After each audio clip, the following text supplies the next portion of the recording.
আসসালামু আলাইকুম ভিউয়ার্স, কেমন আছেন সবাই? আশা করি সবাই ভালো আছেন।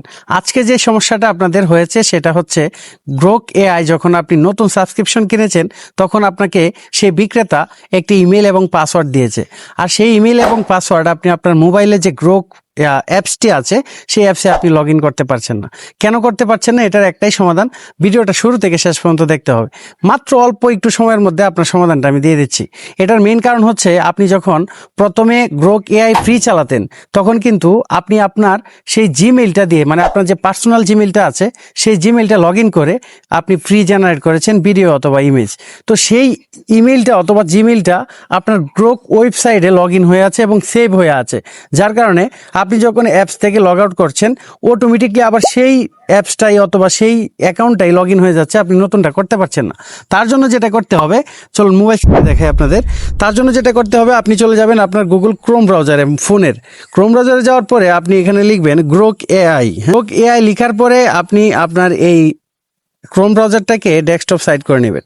তারপরে টপে যে গ্রোকের যে অফিসিয়াল ওয়েবসাইটটা আসবে, আমি একটু জুম করে দেখাই, এই ওয়েবসাইটটাতে আপনারা ক্লিক করবেন। এটাতে ক্লিক করার পরে আপনি দেখতে পাবেন এখানে আপনার অ্যাপসে যেভাবে আপনি গ্রোকটা চালান ঠিক সেভাবে এখানে চলে আসবে। আসার পরে আপনারা এইখান থেকে আপনাদের যে জিমেইলটা ছিল পার্সোনাল সেটাকে লগ আউট করবেন। লগ আউট করার পরে অটোমেটিকলি কিন্তু আপনার ফোনের অ্যাপস থেকেও সেটা লগ আউট হয়ে যাবে। তখন আপনি নিশ্চিন্তে নতুন যে গ্রোকটা কিনেছেন কিংবা সাবস্ক্রিপশনটা নিয়েছেন সেটা আপনি খুব সহজে লগ ইন করে ফেলতে পারবেন। তো তার জন্য আপনি একদম নিচে এই যে কর্নারে আমি তীর চিহ্ন দিয়ে দিচ্ছি, আমি একটু জুম করে আপনাদেরকে যদি দেখাই, একদম কর্নারে হাতের বাম পাশে এখানে আপনার জিমেইলের যে প্রথম অক্ষরগুলো আছে সেগুলো এখানে শো করবে। এটাতে একটা ক্লিক করে দেবেন। এটাতে ক্লিক করে দেওয়ার পরে এখানে অপশন চলে আসবে সাইন আউট, একদম নিচে এই সাইন আউটে আপনারা ক্লিক করে দেবেন। এই সাইন আউটে যখন আমি ক্লিক করব তখন আমার এই যে পুরনো যে জিমেইলটা আছে এটা কিন্তু লগ আউট হয়ে যাবে। আপনারা দেখতে পাচ্ছেন লগ আউট হয়ে গেছে, এখানে দেখাচ্ছে this site can not be reached. আমি একটু রিফ্রেশ করে যদি দেখি, এখন দেখতে পাচ্ছেন আমার এখানে ইন্টারফেসটা আসছে, নতুন একটি অ্যাকাউন্ট লগ ইন করতে বলতেছে। তো আমরা যেটা করব সেটা হচ্ছে এইখান থেকে আমরা চলে যাব লগ ইন উইথ ইমেইল, কারণ যখন একটা সাবস্ক্রিপশন আপনি কিনবেন সেই অ্যাকাউন্টগুলো অবশ্যই ইমেইল হবে, কখনোই জিমেইল হবে না অথবা কোনো ফোন নাম্বার হবে না, ইমেইল হবে। আপনাকে অবশ্যই একটি জিমেইলের মতো ইমেইল দিয়েছে, সেই ইমেইলটি আপনি লগ ইন উইথ ইমেইল এখানে ক্লিক করবেন। ক্লিক করে আপনি হচ্ছে সেটার ইমেইলটা এখানে বসাবেন। প্রথম যে বক্সটি থাকবে সেখানে আপনারা এখানে ইমেইলটা বসাবেন। ইমেইলটা বসানোর পরে আমি হচ্ছে এখান থেকে বসিয়ে দিই। আমি একটা অ্যাকাউন্ট আপনাদেরকে লগ ইন করে দেখাচ্ছি। ধরুন আমার এখানে সেভ আছে, আমি সেটাই দিচ্ছি।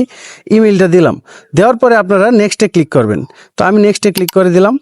নেক্সটে ক্লিক করে দেওয়ার পরে এখন পাসওয়ার্ড চাইবে, আর নিচে এখানে দেখতে পাচ্ছেন ভেরিফিকেশন হচ্ছে, এই যে এটা ভেরিফাই হবে, টিক মার্ক উঠবে, আর এখানে আপনি এর মধ্যে পাসওয়ার্ডটা দিয়ে দিবেন। দেখতে পাচ্ছেন আমার এটা সাকসেস হয়ে গেছে। এখন আমি জাস্ট এখানে পাসওয়ার্ডটা দিলেই লগ ইন হয়ে যাবে। তো আমি এক্সাম্পল একটা পাসওয়ার্ড দিলাম, দিয়ে আমি জাস্ট লগ ইনে ক্লিক করলাম। লগ ইনে ক্লিক করার পরে আমি তো ভুল পাসওয়ার্ড দিয়েছি, যার কারণে লগ ইন হবে না। আপনারটা 100% লগ ইন হয়ে যাবে। হয়ে যাওয়ার পরে আপনি যখন গ্রোক অ্যাপসে চলে আসবেন, অ্যাপসে চলে আসার পরে যদি আপনার আগের অ্যাকাউন্টটা থাকে তাহলে আপনি অ্যাপসটাকে ডাটা ক্লিয়ার করে নেবেন। আর আমার এখানে দেখতে পাচ্ছেন নেই, আমি ওইখান থেকে লগ আউট করে ফেলেছি, এখান থেকেও লগ আউট হয়ে গেছে। আপনি এইখানে এসে জাস্ট কন্টিনিউ উইথ ইমেইলে ক্লিক করবেন। এই যে এখানে লিখে আছে কন্টিনিউ উইথ ইমেইল, অবশ্যই ইমেইলে ক্লিক করে আপনাদের এই অ্যাকাউন্টগুলো লগ ইন করতে হবে।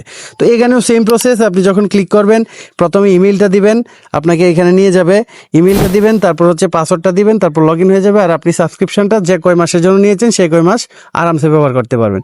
দর্শক, এই ছিল আজকের ভিডিও। যদি ভিডিওটি ভালো লাগে অবশ্যই একটি লাইক করবেন এবং আপনি এই চ্যানেলে নতুন হয়ে থাকলে একটি সাবস্ক্রাইব করে দেবেন। ধন্যবাদ।